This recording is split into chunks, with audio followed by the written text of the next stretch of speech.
She said, "I'm not a maid. Do it yourself," and walked out like it was nothing. So I stopped doing everything.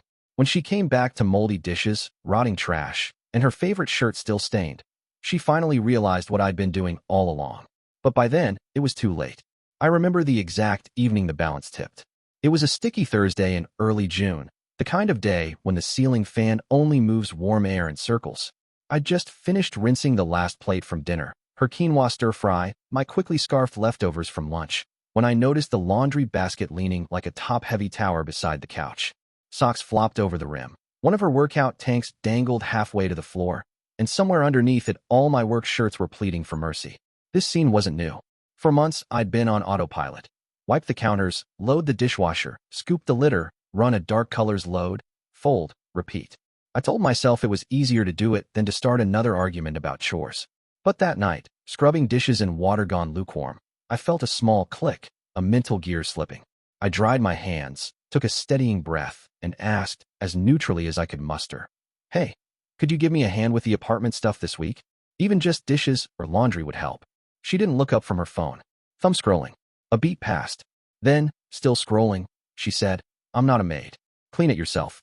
No anger, no sarcasm, just flat finality as if she were stating the weather. The words hit harder because they were so casual. I stood there holding the damp dish towel, mind replaying every small task I'd done without complaint, hauling grocery bags up 3 flights, unclogging the bathroom drain, even waiting at home for her latest online shopping boxes. I wasn't looking for a medal, only a little shared effort. Hearing, "I'm not a maid," felt like someone closing a door in my face. I'd rehearsed possible comeback lines in the past, explanations about fairness, articles on emotional labor, but they all fled. Instead, I simply nodded. "You're right," I said, voice calm even to my own ears. I folded the towel, draped it neatly over the oven handle, and walked out of the kitchen. Inside, though, a quiet resolve settled in. Not revenge, exactly, more like an experiment. If we were truly equals, then my side of the ledger could go to 0 for a while. Let the apartment reflect a single person's share of effort instead of 2. I didn't slam doors or stomp around. I just stopped doing the invisible things that kept everything humming. That night, lying beside her in bed, I noticed crumbs on the sheets from a granola bar she'd eaten while streaming a show. Normally, I'd whisk the sheets off for a quick shake in the hallway. Instead, I brushed the crumbs to her side, rolled over, and closed my eyes. The mattress felt strangely lopsided, as though the weight of unspoken expectations had shifted. Friday morning, I left a cereal bowl unwashed in the sink, my quiet declaration of independence. I slipped on a less-than crisp shirt and headed to work, telling myself it was just one day. By lunchtime, I decided it would be 7. A full week to test whether absence really makes the heart, or at least the chore chart, grow fonder. I didn't announce my plan. No passive-aggressive post-it notes, no dramatic speeches. I simply lived alongside the mess I once preempted. Every time my hand twitched toward the dish soap or the laundry detergent, I reminded myself, she said she's not a maid, and neither am I.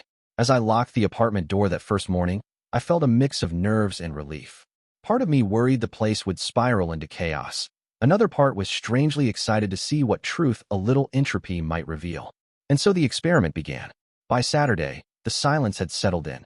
Not the quiet between arguments, but the absence of clattering dishes, hums of the washer, or the little routines that kept our apartment feeling like home.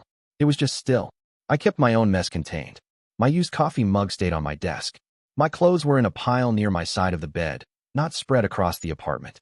I cooked simple meals, enough for me, and left the pans to cool on the stove instead of scrubbing them clean right after. But her stuff? I let it pile. The empty oat milk cartons, the bags of takeout she didn't toss, the delivery boxes she liked to stack near the door to deal with later. I left them all untouched. I stopped refilling the Brita, stopped restocking the toilet paper rolls when they ran low. By Sunday, the trash can was overflowing, and I could smell something faintly sour from the kitchen sink. She had left early Saturday for a week-long work trip, a conference across the country. Normally, I'd help her pack, double-check if she needed a ride to the airport, maybe even do a grocery run so she'd come back to a stocked fridge. This time, I just said, "Safe travels." She didn't notice anything off when she left. The apartment still looked mostly okay. It was only after the second or third day that the absence of care began to show. I came home from work Tuesday and saw a package addressed to her sitting at the door, one of those beauty subscription boxes she loved. I stepped around it and left it untouched. By Wednesday, 2 more packages had joined it. The floor near the entrance looked like a forgotten post office. Midweek, I got a text from her. Hey, did my new shoes arrive? Should be a black box. I replied, yeah, it's here. Can you open it and send a pic? No can do. I'm off to bed. No emojis. No explanations. Just the same clipped tone she had used when she told me to clean it yourself. I didn't feel proud or petty, just detached. I wasn't doing this to punish her. I was doing this to stop punishing myself by carrying everything silently. Thursday evening, the smell from the kitchen had turned stronger, like a mix of old fruit and stagnant water. I glanced into the sink. A smoothie glass she'd left before flying out had sprouted something fuzzy and green inside. It was a science experiment now. Still, I did nothing. Every day I came home, walked past the clutter, ate my simple meals, and went to bed. It was odd how quickly the space changed. Our once clean, airy apartment had begun to feel heavier, like the walls were collecting the weight of everything left undone. I didn't talk to friends about it. I didn't post vague Instagram quotes. This was private, quiet, and calculated. I wanted her to see it when she came back. Not because I wanted her to feel ashamed, but because I needed her to understand, viscerally, that I had been holding up more than just my half. She texted again Friday night. Home Sunday around 3. Can we grab dinner? I miss you. I stared at the message for a long time before responding. Yeah, I'll be here. I didn't clean. I didn't tidy up to avoid embarrassment. I wanted the space to speak for itself. If she thought I was going to keep pretending we were sharing the load while quietly erasing all evidence that we weren't, she was about to learn something new. I woke up early Sunday and made coffee. I sat in my chair, book in hand, and waited. The apartment didn't smell great. The living room looked like a post-party mess, except we hadn't had any parties. Just quiet, honest neglect. The door opened just past 3. She walked in, suitcase in tow. I didn't say a word. I just watched her take it all in. Her eyes moved across the room. The dishes, the trash, the cluttered counter. Her face didn't twist in anger or disgust. It just froze for a second. Her voice, when she finally spoke, was quiet. What happened here? I closed my book. You said you weren't a maid. I figured I'd stop acting like one too. She didn't respond. Just looked around again, this time slower. Then she walked past me without a word, into the bedroom.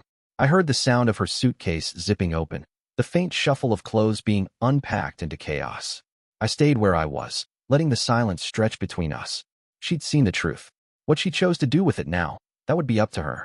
The rest of that Sunday passed quietly, but not in the way couples enjoy when everything is good between them. It was the silence of too much being unsaid, of realizations landing like heavy stones. She didn't come out of the bedroom for a while. I stayed in the living room, pretending to read, though I was really just watching the light shift across the clutter. Around 6, I heard her open the fridge, then mutter something under her breath, probably reacting to the spoiled produce and the faint odor inside. I'd thrown nothing out.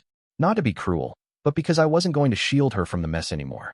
Later that evening, I went to brush my teeth and noticed she'd set one of her favorite shirts aside on the bathroom counter.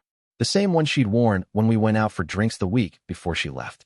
It still had a little wine stain on the side, something I usually would have spot-treated and tossed in the wash right away. It had just sat there all week, crusted and forgotten. That's when she finally said something. Did you really just stop doing everything? She asked from the bedroom doorway. I looked up from the sink. Yeah, I did. Why? Her voice wasn't sharp, just tired. I turned off the tap, dried my hands slowly. Because I was tired of pretending we were both carrying the weight when it was mostly me. And when I asked you for help, you said, I'm not a maid. I figured if that's how you saw it, then I should stop acting like one. She sat down on the edge of the bed. She didn't try to argue, didn't deny it, just looked at her hands for a long moment, then said, I didn't think it was that bad. That's the thing. I replied, leaning against the doorframe. You didn't think about it at all. It just got done. You thought that meant it was easy. Or fair. Her eyes welled up, but she didn't cry. I'm sorry. I think I just got used to you doing everything and stopped noticing. I nodded. I know. That's kind of the problem. She didn't sleep in the bed that night. Said she needed space to think and moved to the couch. I didn't stop her.